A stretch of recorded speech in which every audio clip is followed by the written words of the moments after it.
No one expected the quiet maid to be the only person who could save the day. At the hotel, no one understood the Korean guest. Not the concierge with the practiced smile. Not the assistant manager, who spoke 5 languages but understood none. Not even the translator app, which failed her twice and called her rice bowl in English. She wasn't yelling. She wasn't rude. She was trying to be heard and nobody cared. That is, until a maid, a black woman in gray polyester and dollar store sneakers, stepped forward and spoke perfect Korean. And in that instant, the entire hotel froze. But this story didn't start in the lobby. It started 6 floors up, 3 hours earlier, when a woman named Min Jae-kwon checked into Suite 612, with the weight of the world packed inside a sleek black case. Most people at the Grand Fairmont Royale didn't recognize her name. To them, she was just another foreign VIP, high heels, dark glasses, frosty silence. But back in Seoul, she was something else entirely. She was the daughter of the late Dr. Kwon Jin-ho, founder of Quell Tech Asia, the biotech company known for engineering groundbreaking cell therapies. After her father's death, she became his successor. But to the world, she was always just his daughter. This trip was her chance to change that, but things were already unraveling. As soon as she arrived, she realized something was wrong with the shipment. It was supposed to be waiting in cold storage in the hotel's medical-grade safe, a special arrangement made weeks ago. But the case was missing. The front desk had no idea what she was talking about. Security told her to calm down. And the hotel manager, a tall, polished man named Randall, offered her chamomile tea like that would fix anything. No one understood her. Not her words, not her urgency, not her fear. Meanwhile, in a different corner of the hotel, Imani Carter was on her knees scrubbing a grout line with a toothbrush. Most of the guests didn't see her. Even the ones who looked her in the eye didn't actually register her presence. They saw a uniform, not a person. They didn't know she was saving for her little sister's college, that she spoke 3 languages, that she used to teach before her mom got sick and the bills piled up. They didn't know that every morning she whispered a prayer, not for miracles, just for enough strength to get through the shift without losing hope. So when the call came over the radio about a situation in the lobby, she didn't think much of it. She wiped her hands and rolled her cart past the elevators, heading for the first-floor restock. But as she stepped into the lobby, she felt the tension before she heard the voices. The millionaire Korean woman was trying to communicate, pacing like a caged animal in stilettos.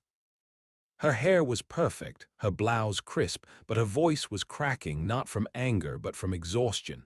Imani stopped. She heard the woman say something about refrigeration, about a sample, about damage no one understood. One guest chuckled. A bellboy said, "Maybe she's trying to order room service." And that was the moment Imani moved. She stepped out from behind her cart, walked across the marble floor and said, gently, clearly, "Kosilya hapni danus, kodowadidi ayoenus." The lobby fell into a stunned silence. The woman turned sharply. Her eyes, fierce and rimmed in tears, locked on Imani's face. Kodangsinenus kohanyua ha chu atayoenus. You speak Korean, Hangul koyenus, kwaju chat heoenus. Yes, very well. The woman exhaled like a dam had cracked open in her chest. The words came fast, faster than Imani expected. Technical terms, biological lingo, shipment codes, names of compounds, and then a name, Quell Cell 17. Imani blinked. She'd read about it. An experimental treatment for pediatric spinal regeneration, still in phase Roman II trials. Min Jae was here to oversee the transfer of one of the final live samples. The hotel had misplaced it. Imani turned to the stunned manager. "You sent her cryogenic case to your overflow room." Randall frowned. "Excuse me. It's supposed to stay under sub-zero conditions. You rerouted it." "How do you know?" "She just told me," Imani said. "You've been standing here offering her mint water." The man flushed red. "That's a serious accusation." Imani ignored him and turned back to Min Jae. Give me the label number, I'll find it. She didn't wait for permission. She walked straight into the back corridor, found the storage logs and scanned through the entries. There it was. Label KWT17SC, marked as Miscellaneous International Package. No one had flagged it. It was already on the wrong truck. Imani ran. She caught the courier just as he was closing the bay door. She shouted, waving her arms. "Hold that!" The man blinked, startled. "You from concierge?" "No," she said. "I'm the reason your insurance doesn't get sued today." He stared. She explained fast. "This is medical-grade biosample material. If it degrades, there's no replacement. One child's future depends on that shipment arriving safely." The man scratched his beard. "Nobody told me that. I'm telling you now." She signed the log, took the case, ran it back inside like it weighed nothing. In the lobby, Minjai was still standing, still silent. Imani set the case down gently. "Sealed, still cold. You've got maybe 4 hours before thermal drift." Minjai stared at her, then, softly, "You just saved years of research, and possibly a child's legs." I just listened. Minjai blinked, then offered something rare, a full, open smile. "That's more than most people ever do." The next day, a handwritten note appeared under Imani's locker door.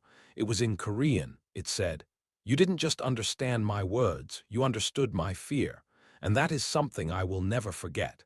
A week later, a letter came, sealed, embossed. An offer to join Tech's international division as a cultural liaison based in New York, double salary, full relocation, language inclusion specialist. But Imani said no. She had another idea. She used the attention the story brought, the media buzz, the viral clip, the interviews, to launch a nonprofit. One that trained hotel staff, airport workers, and first responders in cultural sensitivity and emergency translation response. It was called Hear Me First. By the end of the year, it had trained over 800 people, and counting. She still cleaned rooms sometimes, because sometimes the most powerful people in the room wear name tags. The video was still circulating online when Minjai returned to the hotel. This time, there was no suitcase. No lab case, no meeting with pharmaceutical suits or biotech lawyers. She arrived without entourage, without fanfare, but her presence carried weight. Imani was wiping down an elevator panel when the doors opened, and there she was. No heels this time, sneakers, hair tied back. A scarf around her neck that looked like it had been folded with care. They locked eyes. Minjai smiled first. "Imani," she said gently. Imani blinked, caught off guard. "You remembered?" "Of course."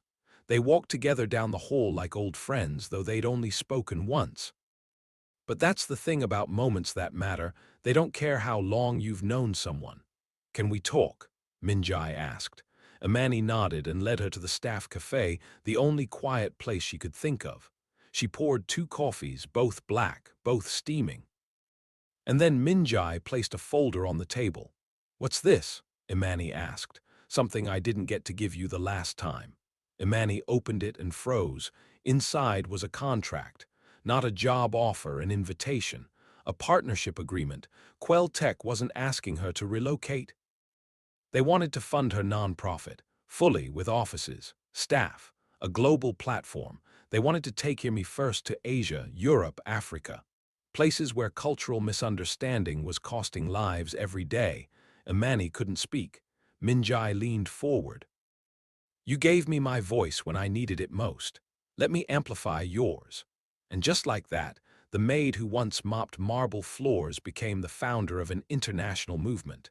The months that followed were a blur of growth, learning curves, and jet lag. Imani found herself in meetings with foreign ministers, advocacy groups, and tech giants looking to support real-time language support in underserved communities. But even with the success, she never lost her footing. She still visited her old hotel every month.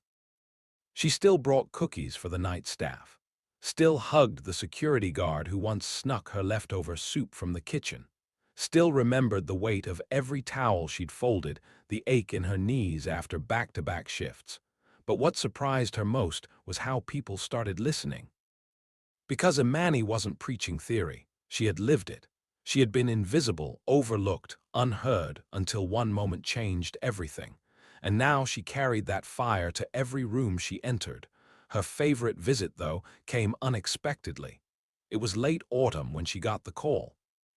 Minjai was in the hospital, nothing life-threatening, a mild collapse from stress and exhaustion. But something had happened, something she hadn't shared with anyone. Imani came immediately.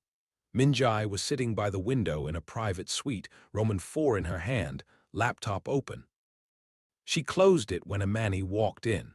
"I didn't call you to worry you," she said. "I called because I wanted to tell someone the truth."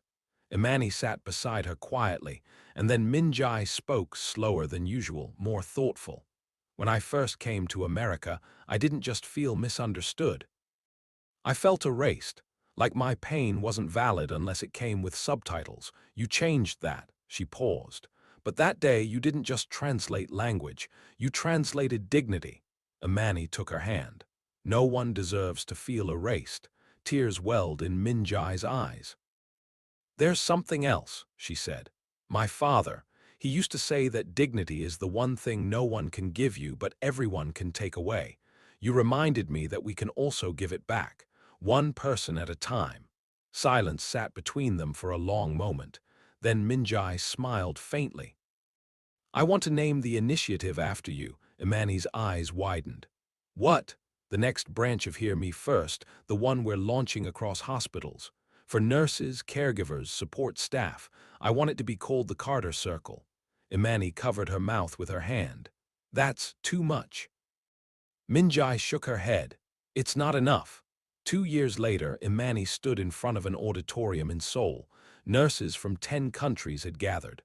The plaque behind her read, "The Carter Circle Language with Compassion." She stepped up to the podium, heart pounding. "When people think about global change," she began, "they picture presidents, CEOs, celebrities. But I was a maid in a hotel when the world first heard me, and the woman who heard me back changed everything." The applause wasn't thunderous, it was reverent. Because people understood now how one moment, one voice, one act of connection could shift the course of not just lives but systems. And it all started when one black maid listened and spoke. Later that evening, Imani sat alone in her hotel room, overlooking the glowing skyline of Seoul. A soft knock interrupted her thoughts. It was a bellhop with a package. "No sender name," he said, and left.